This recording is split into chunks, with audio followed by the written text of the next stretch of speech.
জয় শ্রী রাধে। সমস্ত ভক্তবৃন্দের শ্রীচরণে আমার সুস্বস্ত দণ্ডবত। আজকে ফাল্গুন মাসের শুক্লপক্ষের একাদশী তিথি।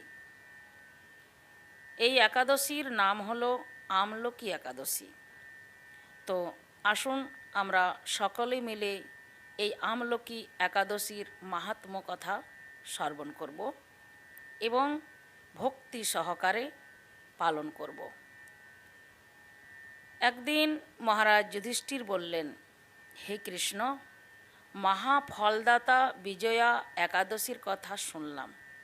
এখন ফাল্গুন মাসের শুক্লপক্ষের একাদশী যে নামে বিখ্যাত তা বর্ণনা করুন।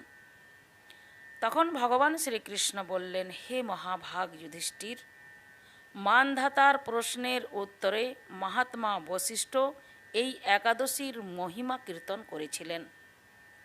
আপনার কাছে এখন আমি সেই কথা বলছি।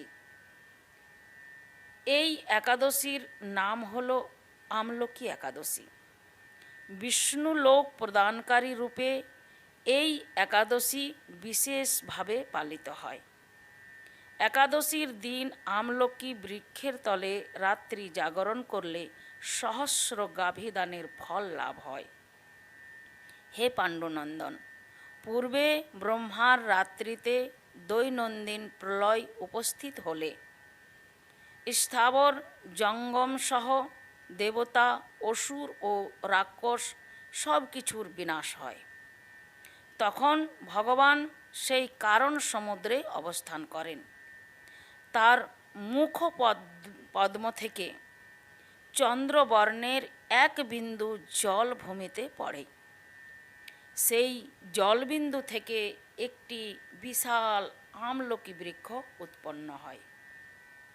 এই বৃক্ষের স্মরণ মাত্র গোদানের ফল দর্শনে তাহার দ্বিগুণ এবং এর ফল ভক্ষণে ত্রিগুণ ফল লাভ হয়। এই বৃক্ষে ব্রহ্মা, বিষ্ণু আর মহেশ্বর সর্বদা অবস্থান করেন। এর প্রতিটি শাখা প্রশাখা ও পাতায় ঋষি, দেবতা ও প্রজাপতিগণ বাস করেন। এই বৃক্ষে সমস্ত বৃক্ষের আদি বলা হয় এবং তা পরম বৈষ্ণব রূপে বিখ্যাত। অতএব এই শ্রেষ্ঠ ব্রত সকলেরই পালনীয়। এখন এই ব্রতের একটি অদ্ভুত ইতিহাস আপনার কাছে বর্ণনা করছি। প্রাচীনকালে বৈদিশ নামে এক প্রসিদ্ধ নগর ছিল। এই নগরে চৈত্ররথ নামে এক রাজা রাজত্ব করতেন। চন্দ্রবংশীয় পাশবিন্দুক রাজার পুত্ররূপে তিনি জন্মগ্রহণ করেন। তিনি অত্যন্ত শক্তিমান ও ঐশ্বর্যশালী ছিলেন। শাস্ত্র জ্ঞানেও তিনি ছিলেন সুনিপুণ। তার রাজ্যর সর্বত্রই মনোরম আনন্দপূর্ণ এক দিব্য পরিবেশ লক্ষ্য করা যেত। প্রজারা ছিলেন বিষ্ণু ভক্তিপরায়ণ। সকলেই একাদশী ব্রত পালন করতেন। তার রাজ্যে কোনো অভাব অমঙ্গল ছিল না। এইভাবে প্রজাদের নিয়ে রাজা চৈত্ররথ সুখে দিন যাপন করতে থাকেন। এক সময় ফাল্গুন শুক্লপক্ষের দ্বাদশী যুক্তা আমলকি একাদশীর তিথি সমাগত হওয়ায় রাজ্যর সকলেই এই ব্রত পালনের সংকল্প করলেন। ওই দিন প্রাতঃ স্নানের পর প্রজাদের নিয়ে রাজা ভগবান বিষ্ণুর মন্দিরে যান। সেখানে সুবাসিত জলপূর্ণ কলস, ছত্র, বস্ত্র, পাদুকা, পঞ্চরত্ন ইত্যাদি দিয়ে সাজিয়ে স্থাপন করেন। তারপর ধূপ দীপ দিয়ে যত্ন সহকারে মুনি ঋষিদের দ্বারা শ্রী পরশুরাম মূর্তি সমবেত আমলকির পূজা করেন। হে পরশুরাম, হে রেণুকার মুখ সুখবর্ধন, হে ধাত্রী, হে পাপ বিনাশিনী আমলকি, তোমাকে প্রণাম। আমার অর্ঘ্য জল গ্রহণ করো। এইভাবে দিনে যথাবিধি পূজা, স্তবস্তুতি, নিত্যগীত করে রাজা ভক্তি ভরে সেই বিষ্ণু মন্দিরে রাত্রি জাগরণ করতে লাগলেন। এমন সময় দৈবযোগে একটি ব্যাধ সেখানে উপস্থিত হয়। পূজার সামগ্রী সহ বহু ব্যক্তিকে একত্র দেখে, রাত্রি জাগরণ করতে দেখে সে কৌতূহলক্রান্ত হলো। সে ভাবল, এসব কি ব্যাপার?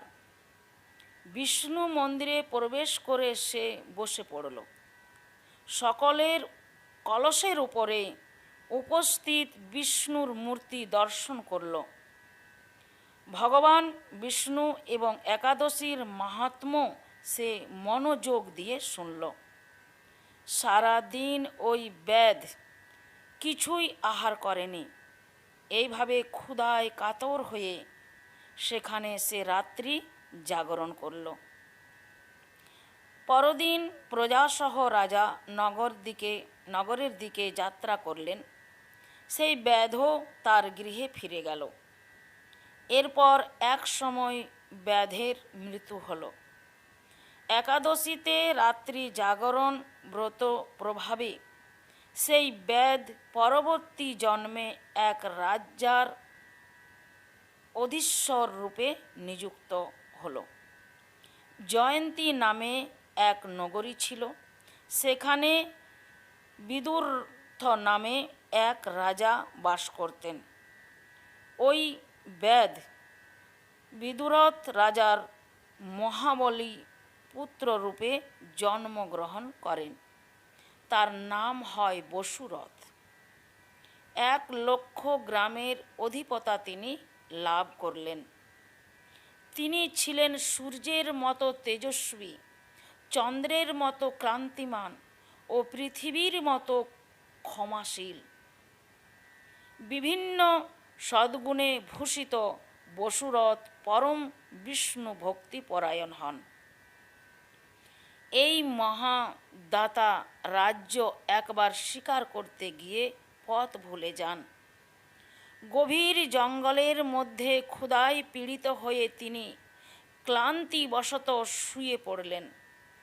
এমন সময় কতগুলি পর্বত নিবাসী লেচ্ছ রাজার কাছে এসে নানাভাবে উৎপীড়ন করতে থাকে। রাজাকে তাদের শত্রু মনে করে তারা তাকে হত্যা করতে চেষ্টা করেন।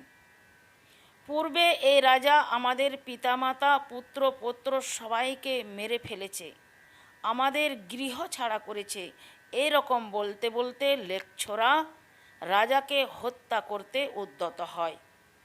তারা বিভিন্ন অস্ত্র শস্ত্রে তাকে আঘাত করতে থাকে। কিন্তু আশ্চর্যের বিষয়, তাদের সকল প্রচেষ্টা ব্যর্থ হয়। রাজার কোনো ক্ষতি তারা সাধন করতে পারেনি। তখন রাজার শরীর থেকে নানা অলঙ্কারে বিভূষিতা এক পরমা সুন্দরী স্ত্রী মূর্তি আবির্ভূত হন। মহাশক্তিধারিণী ওই নারী অল্প সময়ের মধ্যেই সকল পাপী লেচ্ছকে নিধন করল। রাজার নিদ্রা ভঙ্গ হলে ওই ভয়ানক হত্যাকাণ্ড দেখে রাজা অত্যন্ত বিস্মিত হলেন। তিনি বলতে লাগলেন, আহা, আমার শত্রুদের হত্যা করে কে আমার প্রাণ রক্ষা করল? এমন কৃপালু কে আছে? আমি তার প্রতি আমার কৃতজ্ঞতা প্রকাশ করছি। এমন সময়ে দেববাণী হল, ভগবান কেশব ব্যতীত শরণাগতকে রক্ষা করার আর কে আছে? তিনি শরণাগত পালক। দৈববাণী শুনে তিনি